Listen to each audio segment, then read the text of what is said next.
مسلمانوں کا کہ دو بڑے مکتب ہیں، ایک فقہ جعفریہ ہے اور ایک فقہ بریلوی ہے، بریلوی مکتب فکر ہے۔ یہ دونوں توسل کے قائل ہیں۔ وہ کہتے ہیں ہم کب کہتے ہیں کہ علی سے مانگنا چاہیے یا غوث اعظم سے مانگنا چاہیے، بلکہ وہ تو یہ کہتے ہیں کہ اللہ نے ان کو اذن دیا ہے اور اس اذن سے یہ لوگوں کی مدد کرتے ہیں۔ تو کیا قرآن و سنت میں یہ بات ثابت ہے کہ یہ قبروں میں زندہ ہیں اور اپنی قبروں میں ہوتے ہوئے اللہ نے ان کو اذن دیا ہے کہ لوگوں کی آگے زندہ لوگوں کی مدد کریں؟ اب یہ کہنا کہ وہ زندہ ہے تو وہ زندگی، قرآن نے کہا کہ وہ آخرت کی زندگی ہے اور تمہیں اس زندگی کا شعور نہیں ہے۔ جب زندگی کا شعور ہی نہیں ہے تو اس کے بعد خود سے اس کے آگے صفر لگا کے اس کا کوئی رزلٹ نکالنا یہ بالکل غلط ہے۔ اس طرح کا عقیدہ عوام الناس کو بتانا یہ صراحتاً گمراہی ہے۔ جو یہ دعویٰ کرتے ہیں کہ ہم توسل کے نام کے اوپر یا علی مدد کہتے ہیں، تو ہمیں کیا عربی یا اردو نہیں آتی ہے؟ یا علی مدد کا تو مطلب ہے کہ اے علی آپ ہماری مدد کریں۔ توسل تو یہ ہونا چاہیے اے اللہ تجھے علی کا واسطہ میرا یہ کام کر دے۔ شرک یہ ہے کہ آپ اللہ کے سوا کسی ہستی سے دعا کرنا شروع کر دیں، اسے مدد کے لیے پکارنا شروع کر دیں جو آپ کے سامنے موجود نہیں ہے۔ سورۃ النمل کی آیت نمبر 62 کبھی ترجمہ بھی پڑھ لیں کہ بھلا بتاؤ تو کون ہے جو مصیبت اور اضطراب میں گھرے ہوئے شخص کی فریاد کو سنتا ہے اور اس سے اس کی تکلیف کو دور کر دیتا ہے اور تمہیں زمین پر اگلوں کا خلیفہ کرتا ہے۔ الہ مع اللہ، کیا اللہ کے ساتھ کوئی اور معبود بھی ہے جس کی یہ کوالٹیز ہوں؟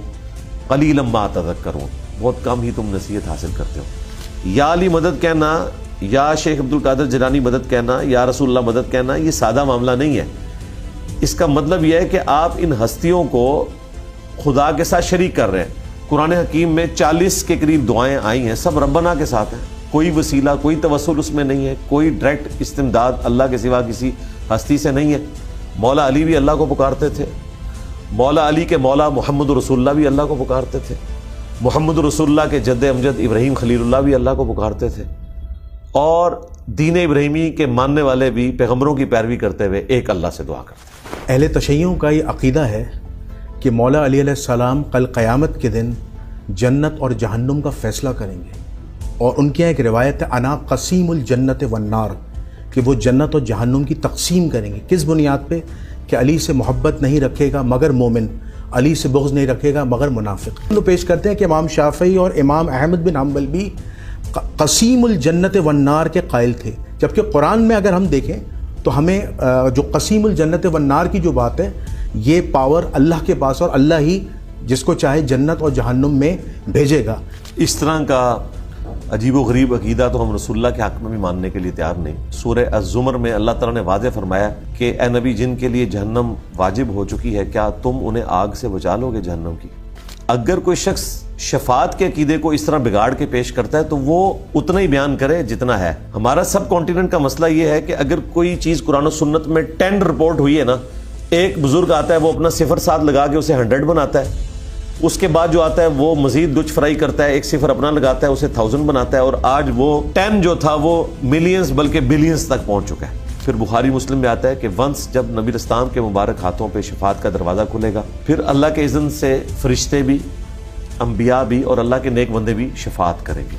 ہم شفاعت بھی بالاذن مانتے ہیں، شفاعت بالوجاہت کے دھونس کے ساتھ کوئی پیغمبر اللہ تعالیٰ سے زبردستی کسی کو بخشوا لے، اس طرح کا کوئی عقیدہ قرآن و سنت میں رپورٹ نہیں ہوا۔ وہ اللہ ہی بتائے گا کہ اس کی سفارش آپ نے کرنی ہے۔ ان لوگوں نے انبیاء کرام کو، اہل البیت کو خدا کے مقابلے پہ ایک منی گاڈ بنا کے پیش کر دی ہے۔ بس صرف خالق اور مخلوق کا فرق رکھا ہوا ہے، باقی جو عقیدے اللہ کے ساتھ وابستہ ہیں وہ انہوں نے مخلوق کے ساتھ وابستہ کر دی۔ انہوں نے آپ کے اوپر بڑا سخت الزام لگایا کہ آپ شیطانی توحید بیان کرتے ہیں، اور آپ کو گستاخ بھی کہا ہے، اور کہا ہے کہ آپ نے جو یہ شیطانی توحید کا جو شر سیکھا ہے وہ امام ابن تیمیہ سے سیکھا ہے۔ اس بات کی حقیقت کیا ہے؟ ابن تیمیہ سے تو میں خود اختلاف کرتا ہوں، میں تو کہتا ہوں میری توحید ابن تیمیہ سے بہتر ہے۔ وہ سماع موتا کے عقیدے کا ماننے والا تھا، میں ماننے والا نہیں ہوں، تو ابن تیمیہ سے تو نہیں سیکھا۔ میں نے الحمدللہ پری ڈیٹرمنٹ رزلٹس کے بغیر قرآن پاک کا ترجمہ پڑھا تو مجھے توحید سمجھ آئی۔ دیوبندی اور بریلوی علماء ہیں، وہ کہتے ہیں کہ جنید صاحب اپنے پلیٹ فارم سے جو یہ بات بیان کرتے ہیں کہ حنفی اس بات کے قائل تھے کہ پرانے زمانے میں بت رکھ کے جو تھے وہ نماز پڑھتے تھے، اور پھر وہ معاملہ جو ہے آگے چلا، کہہ رہے ہیں ایسی کوئی چیز ثابت نہیں ہے اور ہم اس کو نہیں مانتے۔ ہم پنجاب میں سروے کرواتے ہیں، جتنے انفی ہیں ان سے سوال پوچھتے ہیں، وہ کہتے ہیں ثابت نہیں ہے۔ یا آپ پبلک سروے کریں میجورٹی لوگ یہ آپ کو بات کرتے ہوئے نظر آئیں گے کہ بغلوں میں بت رکھ کے آتے تھے. اب یہ ہماری دعوت کی ہیٹ کی وجہ سے جب ان کو ہم نے کہا کہ بتاؤ کہاں لکھا ہے, یہ کہتے ہیں ثابت نہیں ہے. باقی ثابت نہیں, ہم بھی یہ کہتے ہیں, لیکن یہ ثابت ہے کہ تم نے سکھایا, کیونکہ پبلک تمہاری ہے نا. اہل حدیث نے تو سکھانا نہیں تھا, وہ تو چیختے ہیں کہ یار یہ جھوٹ ہے. سکھا رہے وہی ہیں جنہوں نے رفع الاذان سے نفرت پیدا کی ہے. پھر گھوڑوں کے دموں کے ساتھ تو تشبیہ آج تک دے رہے ہیں. یہ انجینئر صاحب اور مکتبہ اہل حدیث یہ ثابت کریں کہ رکوع میں جاتے وقت اور رکوع سے اٹھتے وقت نبی صلی اللہ علیہ وسلم نے اس رفع دین کو جو ہے واجب قرار دیا ہو اور یہ ارکان نماز میں سے ہو, تو پھر ہم مانیں. اس کا حدیث ثابت کریں, حکم دیا ہو. ہاں جی, حکم دیا ہوا ہے نبی تو کہہ رہے ہیں حکم یہ بھی دیا ہوا عبداللہ ابن مسعود نے. نہیں, یہ تو روایت ہی ثابت نہیں ہے. وہ کہہ رہے ثابت ہے. نہیں, میں نے اتنا پوسٹ مارٹم کیا, اس کے بعد میں اور کیا کروں, ان کے کہنے سے ثابت ہو جائے گی. اچھا, یہ روایت کئی جگہ نقل ہوئی, نسائی میں بھی, ابو داؤد. جی میں نے بتا دیا, نسائی سے ہی میں نے بتایا نا کہ عبداللہ ابن مبارک نے مصنف ابن ابی شیبہ میں بھی. او جی سرکار آ گئی, جدھر بھی لے جائے روایت تو ایک ہے نا. اس کی آپ فوٹو کاپی کروانی شروع کر دیں. وہ کہتے ہیں روایت ایک ہے. عبداللہ ابن مبارک کا خود ساختہ قول ہے, دلیل نہیں دی انہوں نے. آپ کہتے ہیں کہ مرد اور عورت کی نماز جو ہے اس میں کوئی فرق نہیں ہے, جیسے کہ آپ نے ابھی حدیث پڑھی مالک بن حویرث والی کہ سلو کما رأیتونی اصلی, کہ نماز ایسے پڑھو جیسے تم مجھے پڑھتے دیکھتے ہو. آپ کی میں نے ایک ویڈیو دیکھی. لیکن حنفی اختلاف کرتے ہیں کہ مرد اور عورت کی نماز میں فرق ہے, اور چاروں ائمہ کا, ابو حنیفہ, شافعی, مالک, احمد بن حنبل کا فتویٰ ہے کہ مرد اور عورت کی نماز میں فرق ہے. لیکن آپ بضد ہیں کہ نہیں فرق نہیں ہے. اس کی کیا وجہ ہے؟ اس کی وجہ یہ ہے کہ اہل سنت کی مین 6 کتابیں تو یہ ہیں نا, بخاری سے لے کے ابن ماجہ تک. ہمیں اس میں کوئی حدیث دکھائیں کہ عورتوں کے لیے الگ سے کوئی چیپٹر بنا ہو. اور یہ اتنی بڑی بات تھی تو اہل سنت کی مین یہ 6 کتابیں ہیں, 27,000 سے زیادہ حدیث ہیں. ساروں نے یہ اتنی بڑی بات سکپ کر دی.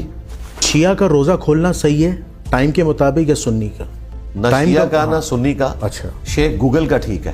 گوگل آپ کو بتائے گا غروب آفتاب ہو چکا تو آپ روزہ کھول لیں, چاہے اذان ہوئی نہیں ہوئی, ٹائم ہوا آپ کے مولویوں کے نزدیک نہیں ہوا, آپ کلاک کو فالو کریں.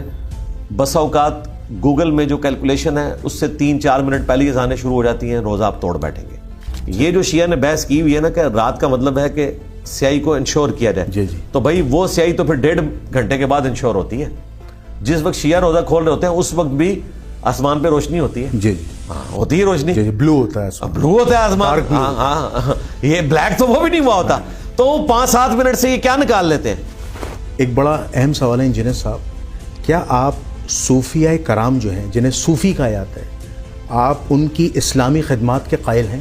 جی قائل ہوں. جس کی جو دین کے لیے کنٹریبیوشن ہے, یوٹیوب کی کنٹریبیوشن ہے دین پہنچانے کے لیے, نان مسلم نے ہم نے دی ہے, کالر مائک کی کنٹریبیوشن ہے, اس کیمرے کی کنٹریبیوشن ہے, جس کی جو کنٹریبیوشن ہے میں مانتا ہوں. لیکن اس کنٹریبیوشن کی بنیاد کے اوپر نہ تو میں گوروں کے عقیدوں کو صحیح سمجھتا ہوں, نہ صوفیاء کے عقیدوں کو صحیح سمجھتا ہوں, نہ اس کی بنیاد کے اوپر ڈاکٹر ذاکر نائک کی کوئی غلط بات ہے اسے میں انڈورس کرنے کے لیے تیار ہوں. وہ علم کی دنیا میں ڈیسائیڈ ہوگا. خدمات اپنی جگہ ہے, علم کی دنیا اپنی جگہ ہے.